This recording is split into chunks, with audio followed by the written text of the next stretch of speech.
దేవుని వాక్యంలోకి వెళ్దాం. మొదటి పేతురు 4వ అధ్యాయము 12, 13, 14 వచనాలను చదువుకుందాం. 1 Peter chapter 4, 12, 13, 14 verses. पहला पत्रोस 4 अध्याय 12, 13 और 14 वचन. ప్రియులారా, మిమ్మును శోధించుటకు మీకు కలుగుచున్న అగ్ని వంటి మహాశ్రమను గూర్చి మీకేదో ఒక వింత సంభవించినట్లు ఆశ్చర్యపడకుడి. క్రీస్తు మహిమ బయలుపరచబడినప్పుడు మీరు మహానందముతో సంతోషించు నిమిత్తము క్రీస్తు శ్రమలలో మీరు పాలివారై ఉన్నంతగా సంతోషించుడి. క్రీస్తు నామము నిమిత్తము మీరు నిందపాలైన ఎడల మహిమా స్వరూపి అయిన ఆత్మ అనగా దేవుని ఆత్మ మీ మీద నిలుచుచున్నాడు గనుక మీరు ధన్యులు.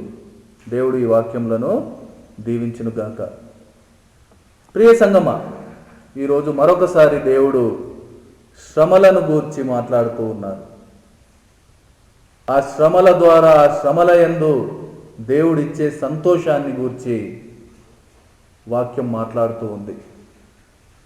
ఇక్కడ మనం చూస్తే మనం ఎన్నోసార్లు విని ఉన్నాం. మొదట మనం అర్థం చేయవలసింది మరొకసారి మనము జ్ఞాపకం చేసుకుందాం. క్రైస్తవ జీవితం అంటే శ్రమలతో కూడినది. శ్రమలైతే ఉంటాయి, శ్రమలు లేకుండా ఉండదు.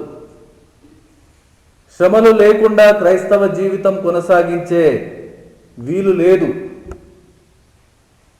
దీనికి భిన్నంగా ఎవరు ఏది చెప్పినా అది అబద్ధం మాత్రమే. నిజమేంటి అంటే క్రైస్తవ జీవితంలో శ్రమలు ఉంటాయి. ఆ శ్రమల ద్వారానే మనము నడవవలసిన వారమై ఉన్నాము. ఆ శ్రమలను జయిస్తూ దేవుని కృప వల్ల మనము మన ఆత్మీయ జీవితంలో ఎదగవలసిన వారమై ఉన్నాం. ఎందుకంటే దేవుని వాక్యం స్పష్టంగా అనేక సార్లు మనతో మాట్లాడుతూ ఉంది. ఈరోజు కూడా అదే మాట్లాడుతూ ఉంది. మీకు కలిగే శ్రమలలో మీరు సంతోషంగా ఉండండి. వాటిని బట్టి మీరు ఆశ్చర్యపడకండి. ఏదో ఒక వింత సంభవించింది, అయ్యో ఎవరికి లేనిది నాకే జరిగింది అని మీరు ఆశ్చర్యపోవద్దు, బాధపడొద్దు, సంతోషించండి అని దేవుని వాక్యం ఈరోజు మాట్లాడుతూ ఉంది. ఇది అర్థం చేయడమే నిజమైన క్రైస్తవ జీవితం. ఇది అర్థం చేయడమే క్రైస్తవ నడకకు తొలిమెట్టుగా మనము భావించవచ్చు.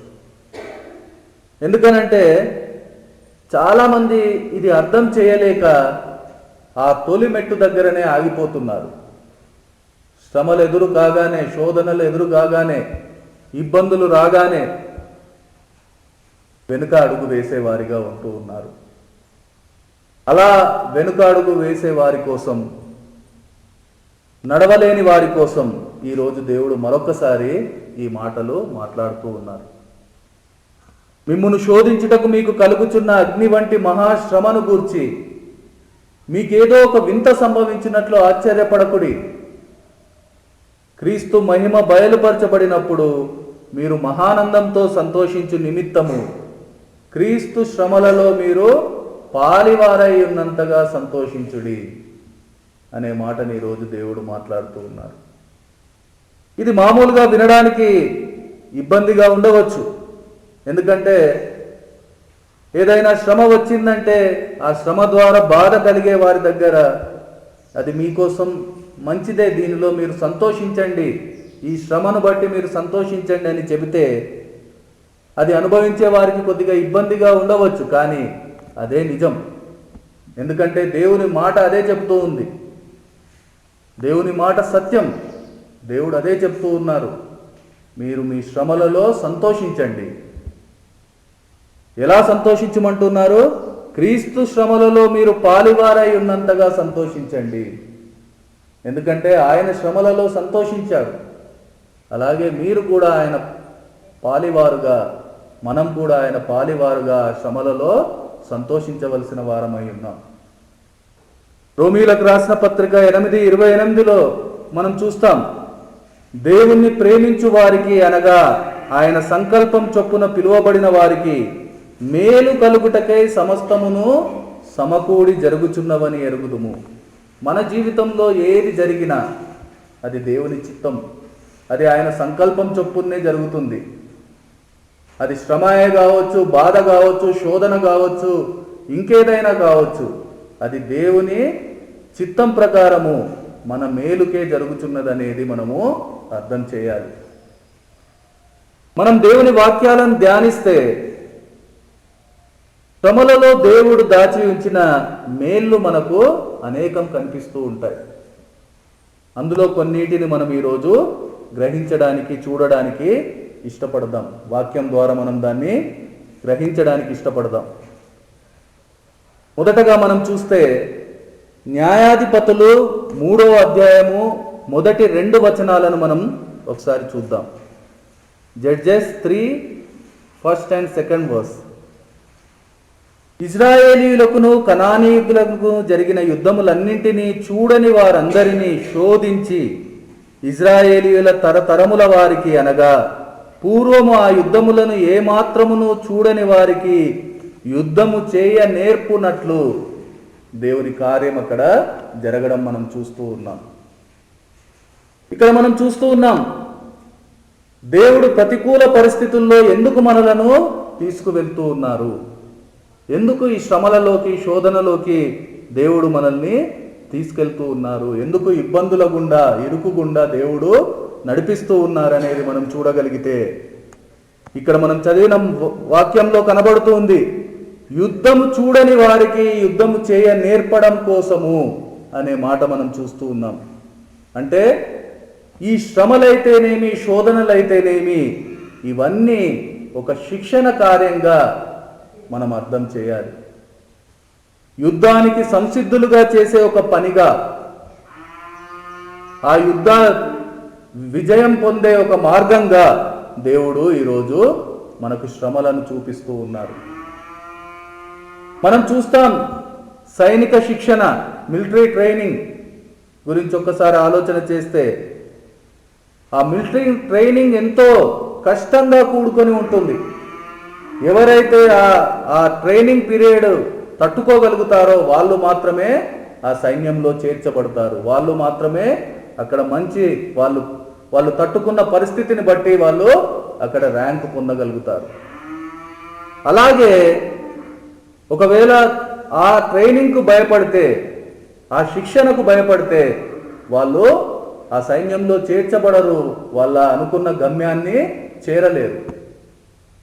అలాగే దేవుని సైన్యంలో చేరేందుకు శ్రమలు అనేది ఒక శిక్షణగా దేవుడు ఈరోజు మనకు చూపిస్తూ ఉన్నారు. ఎందుకంటే మనకు తెలుసు, ఈ ఆత్మీయ పోరాటం ఒక యుద్ధం.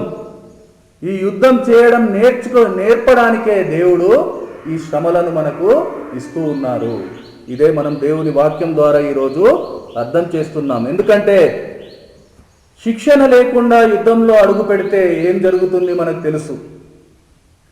ఓటమి, అవమానం, మరణం, ఇది తప్ప ఇంకోటి ఉండదు.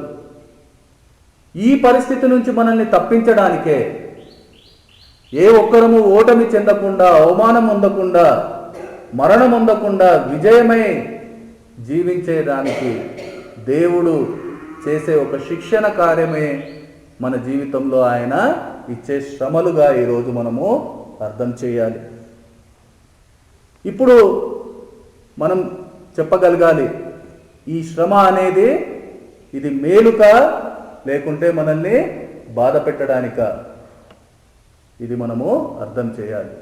ఎందుకనంటే ఆ శిక్షణ లేదు అంటే మనము ఈ యుద్ధం చేయలేము. ఆ యుద్ధానికి ఇచ్చే శిక్షణగా ఈరోజు దేవుడు ఈ శ్రమలను మనకు చూపిస్తూ ఉన్నారు. అలాగే మనం చూస్తే కీర్తనలు 119:67 ఒకసారి మనం చూస్తే, Psalm 119:67, శ్రమ కలుగక మునుపు నేను త్రోవ విడిచి తిని, ఇప్పుడు నీ వాక్యమును అనుసరించి నడుచుకొనుచున్నాను. అలాగే ఇంకా కొద్దిగా ముందు మనం చూస్తే కీర్తన 119:71 119:71 నేను నీ కట్టడలను నేర్చుకొనున్నట్లు శ్రమ నుండి ఉండుట నాకు మేలాయను. కీర్తనకారుడు ఇక్కడ తన అనుభవాన్ని చూపెడుతూ ఉన్నారు. తాను త్రోవ విడిచిన పరిస్థితుల్లో, తప్పిపోయిన పరిస్థితుల్లో దేవుడు ఏదైతే అనుగ్రహించాడో ఆ శ్రమ, దేవుడిచ్చిన శ్రమ తనను తిరిగి సరైన దారిలో నడిపించిన పరిస్థితి, అది తనకు ఎంతో మేలుగా కీర్తనకారుడు ఈరోజు మాట్లాడుతూ ఉన్నారు. ఒక్కసారి అర్థం చేద్దాం. త్రోవ తప్పిన గొర్రె తిరిగి మందకు చేరడం, తప్పిపోయిన కుమారుడు తిరిగి తండ్రి చెంత చేరడం ఎంత సంతోషం. ఆ సంతోషంకు కారణం ఒకవేళ శ్రమనే అవుతే, ఆ సంతోషాన్ని మనం పొందుకోవడానికి మార్గం శ్రమనే అయితే, ఆ శ్రమ మనకు మేలు కాదా? ఆ శ్రమను అనుభవించడానికి మనం సిద్ధంగా లేమా? ఒక్కసారి మనము అర్థం చేద్దాం. అలాగే మనం చూస్తే ఇంకా రోమీలకు రాసిన పత్రిక 8వ అధ్యాయము 17-18 వచనాలను, రోమన్స్ 8:17 and 18 వర్సెస్.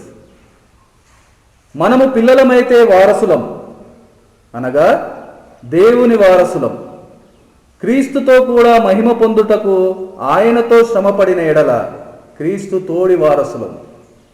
మన ఎడల ప్రత్యక్షం కాబో మహిమ ఎదుట ఇప్పటి కాలపు శ్రమలు ఎన్నదగినవి కావని ఎంచుచున్నాను.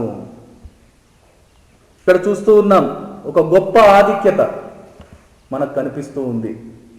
అదేంటి అంటే దేవుని పిల్లలుగా ఉండే ఒక ఆధిక్యత, ఆయన వారసులుగా ఉండే ఒక గొప్ప ఆధిక్యత. ఇది శ్రమలు లేకుండా దొరకదు. ఈ ఆధిక్యత అంటే శ్రమలు భరించడం మేలా, లేకుంటే శ్రమలను తప్పించుకొని పారిపోయే ఆలోచన చేయడం మంచిదా? ఒక్కసారి మనం ఆలోచన చేయాలి. ఆ గొప్ప ఆధిక్యత ముందు ఈ శ్రమలు ఏవైనా చెప్పడానికి కూడా సరిపోవు, ఎన్నదగినవి కావు అని వాక్యం చూపిస్తూ ఉంది.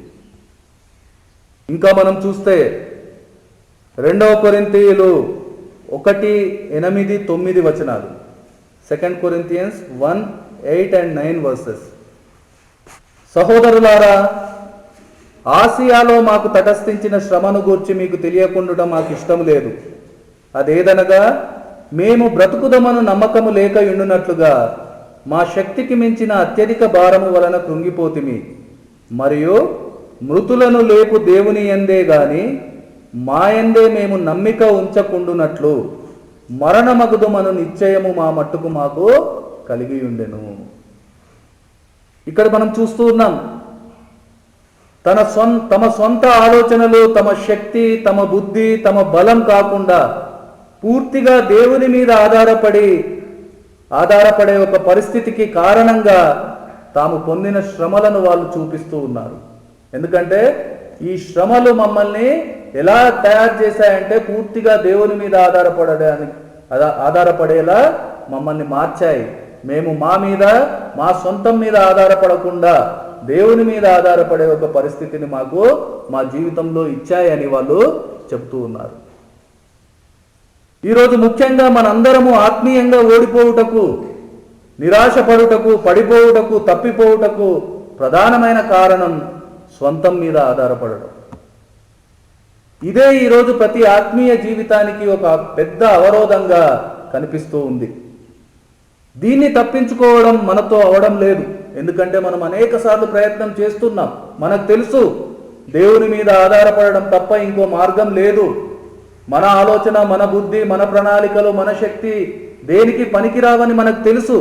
కానీ అది చేయలేకపోతున్నాం. అందుకని అనేక సార్లు ఓడిపోతున్నాం. ఈ పరిస్థితి నుంచి బయటపడి విజయం పొందడమే నిజంగా మేలు మనకు. ఆ మేలు శ్రమల ద్వారా మనకు దొరుకుతుంది అంటే ఆ శ్రమలను వీడి బయటికి పోవడానికి ఆలోచన చేస్తామా? ఆ శ్రమలను అనుభవించడానికి సిద్ధపడతామా? ఒకసారి మనము ఆలోచన చేయాలి. అలాగే హెబ్రీయులకు రాసిన పత్రిక 12:9-11, హీబ్రూస్ 12:9-11. మరియు శరీర సంబంధులైన తండ్రులు మనకు శిక్షకులై ఉండిరి, వారి యందు భయభక్తులు కలిగి ఉంటిమి. అట్లయితే ఆత్మలకు తండ్రి అయిన వానికి మరీ ఎక్కువగా లోబడి బ్రతకవలెను కదా. వారు కొన్ని దినముల మట్టుకు తమకిష్టం వచ్చినట్లు మనలను శిక్షించిరి, కానీ మనం తన పరిశుద్ధతలో పాలు పొందవలెనని మన మేలు కొరకే ఆయన శిక్షించుచున్నాడు. మరియు ప్రస్తుతమందు సమస్త శిక్షయు దుఃఖకరముగా కనబడునే గాని సంతోషకరముగా కనబడదు. అయినను దాని యందు అభ్యాసము కలిగిన వారికి అది నీతియును సమాధానకరమైన ఫలమునిచ్చును. ఇక్కడ చూస్తూ ఉన్నాం, దేవుని వాక్యం స్పష్టంగా మనకు అర్థమయ్యే రీతిగా మాట్లాడుతూ ఉంది. ఈ లోకంలో మన తల్లిదండ్రులు మన భవిష్యత్తు కోసం, మన మంచి కోసం మనకు క్రమశిక్షణ ఇచ్చేవారుగా ఉంటూ ఉన్నారు. అది మనకు అప్పుడప్పుడు కొద్దిగా బాధ కలిగినప్పటికీ అది మన మంచికే అని అర్థమైనప్పుడు దాన్ని ఎంతో సంతోషంగా మనము స్వీకరిస్తాం. అలాగైతే మన ఆత్మకు తండ్రి అయిన దేవుడు మనకిచ్చే ఈ క్రమశిక్షణే శ్రమలైతే, ఆ శ్రమల ద్వారా శాశ్వతమైన ఫలాలను మనం పొందగలిగితే, ఆ శ్రమల ద్వారానే నీతి సమాధానకరమైన ఫలములు మన ఆత్మీయ జీవితంలో ఫలించే పరిస్థితి ఉన్నది అంటే ఆ శ్రమ మనకు మేలు కాదా? ఒకసారి మనం అర్థం చేద్దాం. ఇంకా పౌలు గారి అనుభవాన్ని మనం చూస్తే అది స్పష్టమవుతుంది. 2 కొరింథీయులకు రాసిన పత్రిక 4, 17, 18 వచనాలను మనం చూస్తే 2 Corinthians 4, 17 and 18 verses. మేము దృశ్యమైన వాటిని చూడక అదృశ్యమైన వాటినే నిదానించి చూచుచున్నాము కనుక క్షణమాత్రముండు మా చులకని శ్రమ మా కొరకు అంతకంతకు ఎక్కువగా నిత్యమైన మహిమా భారమును కలుగజేయుచున్నది. ఏలైనగా దృశ్యమైనవి అనిత్యములు, అదృశ్యమైనవి నిత్యములు. అంటే ఇక్కడ మనం చూస్తూ ఉన్నాం, శాశ్వతమైన మేలు, అదృశ్యమైన మేలు, వాటి కోసం పొందే శ్రమ ఏ పాటిది అనేది మనం అర్థం చేయాలి. ఈరోజు ఈ శ్రమలను అనుభవించడం ద్వారా మనం ఏం పొందుతున్నాం, ఏం పొందబోతున్నాం? శాశ్వతమైన దేవుని కృపను, దేవుని సన్నిధిని మనం పొందగలుగుతున్నాం. అది మనం అర్థం చేసినప్పుడు ఈ శ్రమలు ఏ పాటివి మనకు అర్థమవుతుంది. పొందిన మేలు ముందు అనుభవించే శ్రమ ఎంత చులకన అనేది మనం అర్థం చేయగలుగుతాం. అలాగే మనం చూస్తే 1 పేతురు 1:7లో, 1 Peter 1:7లో మనం చూస్తాం, నశించిపోవు సువర్ణము అగ్ని పరీక్ష వలన శుద్ధపరచబడుచున్నది కదా, దానికంటే అమూల్యమైన మీ విశ్వాసము ఈ శోధనల చేత పరీక్షకు నిలిచినదై యేసుక్రీస్తు ప్రత్యక్షమైనప్పుడు మీకు మెప్పును మహిమయు ఘనతను కలుగుటకు కారణమగును. మన దేవుడు పరిశుద్ధుడు.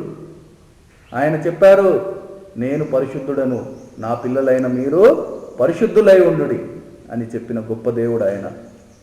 ఆ దేవుని సన్నిధిలో మనం ఉండడానికి అవసరమైన ఆ పరిశుద్ధత, ఆ పరిశుద్ధాత్మను పొందుకోవడానికి కావలసిన విశ్వాసము శ్రమల ద్వారానే పరీక్షించబడుతుంది.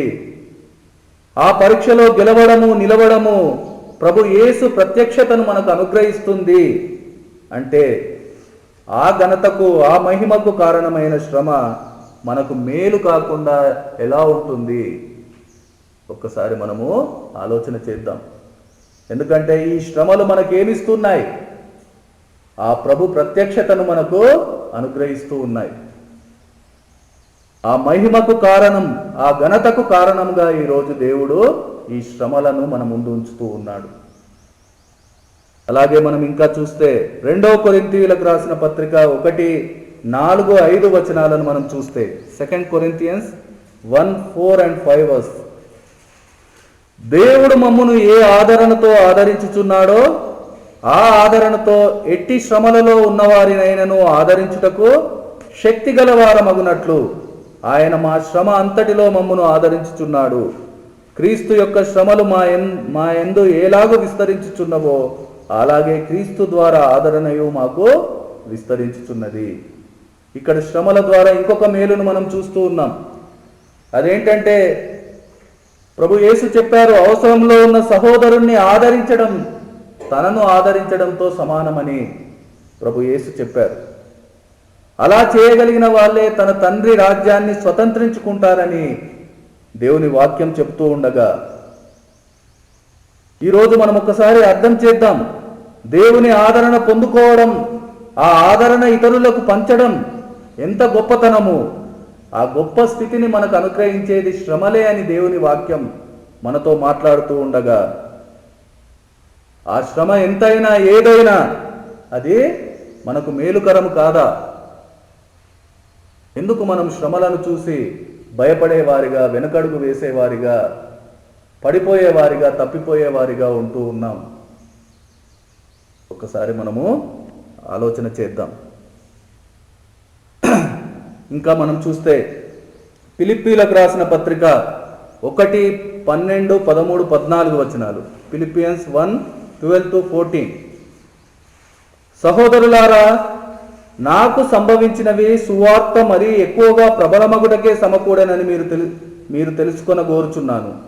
ఎలా అనగా, నా బంధకములు క్రీస్తు నిమిత్తమే కలిగినవని ప్రేతోర్యమును సేనలోని వారికందరికీ తక్కిన వారికందరికీ స్పష్టమాయను. మరియు సహోదరులైన వారిలో ఎక్కువ మంది నా బంధకముల మూలముగా ప్రభువునందు స్థిర విశ్వాసం గలవారై నిర్భయముగా దేవుని వాక్యం బోధించుటకు మరీ విశేష ధైర్యము తెచ్చుకొనిరి. పౌలు గారి అనుభవాన్ని ఇక్కడ చూస్తూ ఉన్నాం మరొకసారి. ఈరోజు దేవుడు మనకిచ్చిన ప్రధాన బాధ్యత ఆయన సువార్త పరిచర్య. పౌలు గారి మాటల్లో మనం చూస్తూ ఉన్నాం, తాను పొందిన శ్రమలు, తనకు అనుగ్రహించబడిన శ్రమలు తన పరిచర్య ప్రబలమవుటకు కారణంగా ఆయన చూపెడుతూ ఉన్నారు. ఇంకా అనేక మందికి చేరుటకు, ఎక్కువ మంది తన శ్రమల ద్వారా, ఆ శ్రమలలో తన సాక్ష్యం ద్వారా ధైర్యం తెచ్చుకొని పరిచర్య బలంగా చేసిన పరిస్థితిని ఆయన చూపిస్తూ ఉన్నారు. ఈరోజు మనం కూడా ఆయన ఇచ్చిన బాధ్యతను బలంగా చేసి బలా మంచి దాసుడా అని అనిపించుకోవాలంటే అది ఆ శ్రమలను అనుభవించడం ద్వారా మాత్రమే సాధ్యమైనప్పుడు, ఆ శ్రమల ద్వారానే మనం ఆయనను మహిమపరచగలిగినప్పుడు, ఆ శ్రమల ద్వారానే మన సాక్ష్యాన్ని ఇతరులకు చూపించి ఇతరులు దేవుని వైపు రావడానికి కారణంగా అయినప్పుడు ఆ శ్రమలు మనకు మేలు కాదా?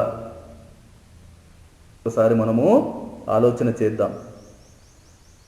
ఇంకా మనం చూస్తే యోహాను సువార్త 11:4 లాజరు మరణం గురించి మనం చూసినప్పుడు ప్రభు యేసు చెప్తారు, ఈ వ్యాధి మరణం కొరకు వచ్చినది కాదు, కానీ దేవుని కుమారుడు దాని వలన మహిమపరచబడినట్లు దేవుని మహిమ కొరకు వచ్చినదని చెప్పిన మాటను మనం జ్ఞాపకం చేసుకుందాం. ఈరోజు నా జీవితంలో వచ్చేది మరణం కోసం కాదు, ఇంకా దేనికోసమో కాదు. ఈ శ్రమలు దేవుణ్ణి మహిమపరచడానికే ఆయన మన జీవితంలో ఇస్తూ ఉన్నారు. ఈ శ్రమలను మనం తట్టుకోకపోతే, ఈ శ్రమలకు భయపడి పారిపోతే, ఈ శ్రమలకు వెనుకడుగు వేస్తే ఎలా మన దేవుణ్ణి మనం మహిమపరుస్తాం? ఎలా మన దేవుణ్ణి మనం ఇతరులకు చూపించగలుగుతాం? ఒకసారి మనము ఆలోచన చేయాలి. ఇక్కడ లాజరుకు వచ్చిన మరణం, ఆ శ్రమ దేవుని మహిమ నిమిత్తమే వచ్చినట్టుగా మనము చూస్తూ ఉన్నాం. అలాగే యోహాను సువార్త 9వ అధ్యాయములో మనకొక గుడ్డివాని గురించి రాయబడి ఉంది. అక్కడ ఆ గుడ్డివాని గురించి శిష్యులు అడుగుతున్నారు. ఆయన మార్గంలో పోవుచుండగా పుట్టు గుడ్డి అయిన ఒక మనుష్యుడు కనబడెను. ఆయన శిష్యులు, బోధకుడా, వీడు గుడ్డివాడై పుట్టుటకు ఎవడు పాపం చేసెను, వీడా వీని కన్నవారా అని ఆయన అడగగా, యేసు, వీడైనను వీని కన్నవారైనను పాపం చేయలేదు, గాని దేవుని క్రియలు వీని యందు ప్రత్యక్షపరచబడుటకే వీడు గుడ్డివాడుగా పుట్టెను అనే మాటను మనం అర్థం చేయాలి. ఆ గుడ్డివాని జీవితంలో దేవుని క్రియలు ప్రత్యక్షపరచబడడానికే అతనికి ఆ శ్రమ దొరికినట్టుగా మనం చూస్తూ ఉన్నాం. ఆ గుడ్డివాడు పొందిన ఆ శ్రమ దేవుని ప్రత్యక్షతను అతని జీవితంలో అనుగ్రహించిన పరిస్థితిని మనం చూస్తూ ఉన్నాం. ఆయన ప్రత్యక్షతకు, ఆయన మహిమకు కారణమైన శ్రమ, అది గుడ్డితనమైన, మరణమైన, అది అనుభవించడం మేలు కాదా? అంతకంటే ఇంకా ఏ ధన్యత మనకు కావాలి? ఆయన ప్రత్యక్షత కంటే ఇంకా ధన్యత ఏముంది? ఆ ప్రత్యక్షత పొందుకోవడానికి శ్రమను అనుభవించడం మనకు మేలు కాదా? ఇలా చూస్తూ పోతే చివరికి మనం చెప్పుకోవాల్సి వస్తుంది, శ్రమ అనే మాటకు మేలు అని అర్థాన్ని చెప్పుకోవాల్సి వస్తుంది. దేవుడు ఆ రీతిగా శ్రమలయందు సంతోషాన్ని, మేళ్లను ఉంచిన పరిస్థితిని మనం చూస్తూ ఉన్నాం. అందుకనే దేవుని వాక్యం స్పష్టంగా మాట్లాడుతూ ఉంది.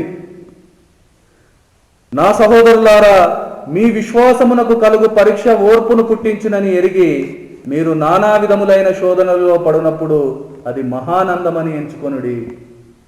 దాన్ని ఆనందంగా తీసుకోండి, సంతోషంగా తీసుకోండి. దాని గురించి మీరు ఏ బాధ పడవలసిన అవసరం లేదు. ఎందుకంటే అది మీకు మేలుకరంగానే దేవుడు అది మీ జీవితంలో అనుమతిస్తూ ఉన్నారు. అంతేకాకుండా యాకోబు పత్రికలో ఇంకా మనం చూస్తే శోధన సహించువాడు ధన్యుడు. యాకోబు 1:12 మనకు కనిపిస్తుంది. శోధన సహించువాడు ధన్యుడు, అతను శోధనకు నిలిచిన వాడే ప్రభువు తన్ను ప్రేమించు వారికి వాగ్దానం చేసిన జీవ కిరీటం పొందును. అమూల్యమైన బహుమానం ప్రభు అనుగ్రహించే జీవ కిరీటం, నిత్య జీవం. ఈ నిత్య జీవం పొందుకోవడానికి ఒక షార్ట్ కట్గా చెప్పవచ్చు శ్రమలను అనుభవించుట, శోధనలను సహించుట. ఇది మనం అర్థం ఎందుకు చేయడం లేదు? ఎందుకు మనం శోధనలకు భయపడుతున్నాం, శ్రమలకు భయపడుతున్నాం? అందుకనే ఈరోజు దేవుడు గుర్తు చేస్తూ ఉన్నారు. శ్రమలయందు ఆనందించమని, సంతోషించమని చెబుతూ ఉన్నారు. ఎందుకంటే ఇదే క్రైస్తవ నడకకు మూలం, ఆధారం, బలం అని గుర్తు చేస్తూ దేవుడి మాటలు మాట్లాడుతూ ఉన్నారు. సహించు వాడికి దేవుడిచ్చే బహుమానంపై దృష్టి ఉంచి శ్రమలలో బాధపడకుండా ఆనందంగా ఉండమని చెబుతూ ఉన్నారు. ఇది మనం అర్థం చేద్దాం. చివరగా ఒక్క మాట, 2 తిమోతి 3:12, 2 తిమోతి 3:12. ఇక్కడ ఒక మాట కనిపిస్తూ ఉంది మనకు. క్రీస్తు యేసునందు సద్భక్తితో బ్రతకను ఉద్దేశించు వారందరూ హింస పొందుదురు. నిజంగా మనస్ఫూర్తిగా సద్భక్తితో అంటే సత్యమైన భక్తితో, నిజమైన భక్తితో క్రీస్తులో నడవాలని ఆశించే ప్రతి ఒక్కరికి ఈ శ్రమలు, శోధనలు, నిందలు, అవమానాలు, హింసలు తప్పవు. నిజంగా అలా నడవాలని అనుకునే వాళ్ళు ఇవి భరించడానికి సిద్ధపడాలి, భరించడానికి ఇష్టపడాలి, సంతోషంగా స్వీకరించాలి. ఎందుకంటే ఇది లేకుండా ఈ మార్గంలో నడవలేము. ఇది నిజం, నిజం, నిజం. ఈ నిజాన్ని అర్థం చేసి అనుభవంగా మార్చుకున్న వారికి ఏ శ్రమ అయినా మేలుగా దేవుడు మార్చి ఉన్నాడు. ఇది అర్థం చేసుకొని శ్రమలలో ఆశ్చర్యపడకుండా, ఆందోళన పడకుండా, ఆయనకు మహిమకరంగా, మనందరికీ మేలుకరంగా శ్రమను, నిందను, హింసను సంతోషంగా స్వీకరించడానికి ఇష్టపడదాం. మన ఆత్మీయ జీవితాలను సరిచేసుకుందాం, బలపరుచుకుందాం, ఆ రీతిగా ఆరాధన చేసుకుందాం.